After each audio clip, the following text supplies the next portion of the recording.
Hey everybody, it's Jason Blaha here, and once again it's time for a glute and hamstring day. Today's workout didn't do a lot of variation. Volume was still pretty high, but we didn't do much in the way of variation. I wanted to come in and try to get 2 or 3 good sets of deadlifts. I'm going to have to build work capacity. I was also a little worried because I did rows yesterday and a lot of volume.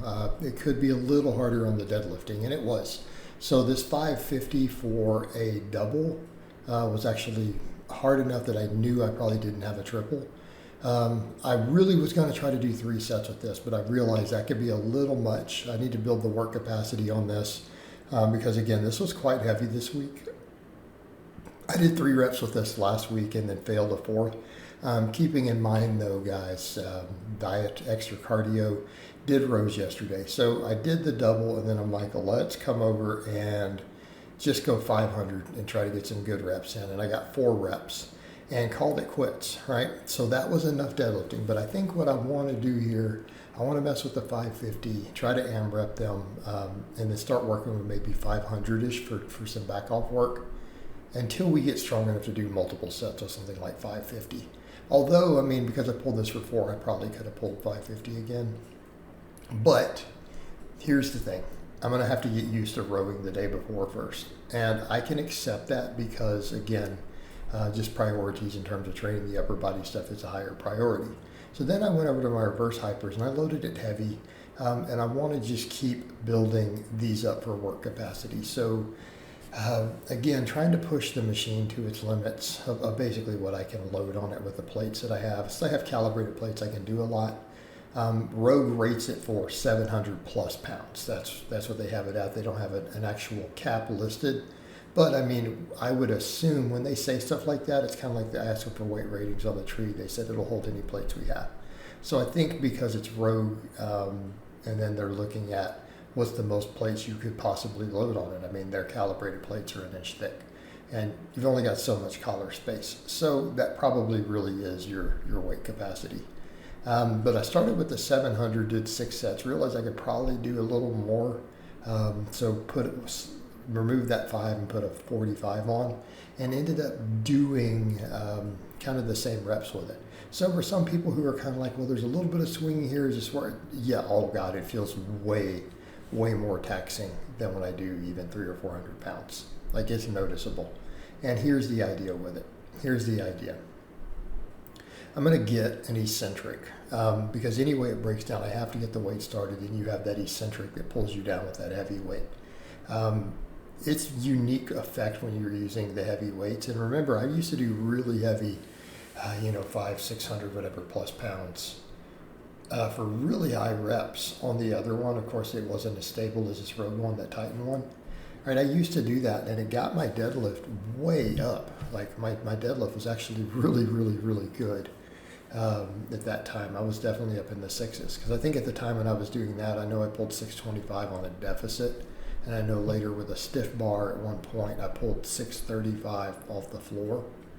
All right, so that sort of setup works for me, and I feel like if I'm going to push all this high volume training, this is going to be the posterior chain exercise I really want to hammer it on. So also, why did I not bother with glute ham raises today? They give me hamstring cramps, and I have a client call coming up early this afternoon, a client intake. I'm going to have to sit for an hour during that. So it's just kind of that thought of that so soon afterwards. There's a point where, my business has to be there. So as far as the other stuff goes, the fat loss cut's going well. Scale is starting to finally come back down again. So with the carbs lower, the extra cardio, the adjustments. The waistline, okay. I feel like it feels a little tighter today, but it's also because I feel like I'm losing fat there. It looks a little loose, and I also feel depleted in my upper body. I feel like looking at the footage, I look so much more jacked on the upper body days. And I think what happens a lot of times on these lower bodies, it's the fact that my body kind of almost feels like it compensates the next day. So because I've done so much upper body volume the 2 days, and especially I'm not in a surplus and everything, I just feel like I look smaller up top. Like we're just more depleted. but it could just be pump, lighting, everything else. It can be a factor. A lot of the lower body days, I'm definitely over by the garage for the lighting, a lot of it. So, the sunlight and everything. But it's just how I feel. It could be my body dysmorphia, right? To where I just think I look a lot less jacked and I look not as tight and everything in the upper body on those days. But I notice it's consistent when I look at the footage. So I think it really is there. And I think a lot of it, again, the body has the pump in the upper body on those days. Everything is in a good spot, right? Everything's in a good spot, and then it's kind of depleted the next day. It's like, man, you did all this upper body stuff, and then we're not pumping it now.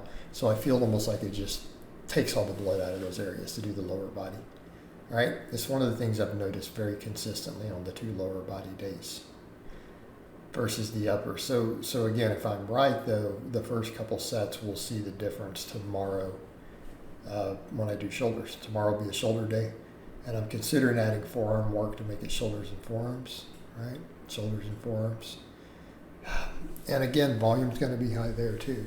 I know that my arms need the most work, but I also am debating, do the shoulders need to start getting, the delts need to start getting the sort of volumes I'm doing with arms. I don't know if they need quite that much, but we do ask the question of would it help?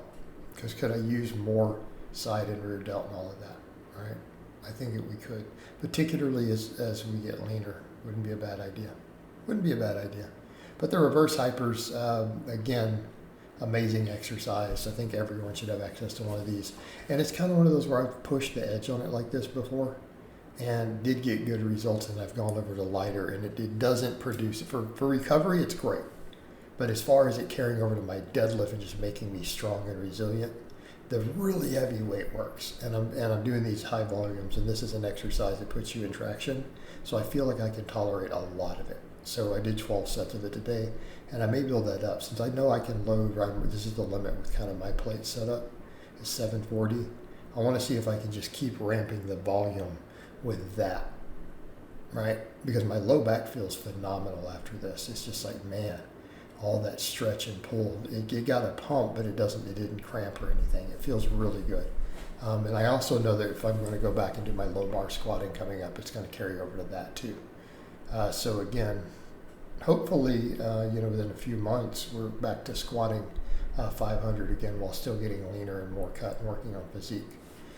But again, workout overall, decent, kind of more or less what I was concerned might happen with just the flow of things, but it's still not terrible. It's still pulling 550 for a double, right? Not too bad. All right, guys, but that's really all I have to say on that today. I hope it's been informative, and I'll talk to you guys and gals next time.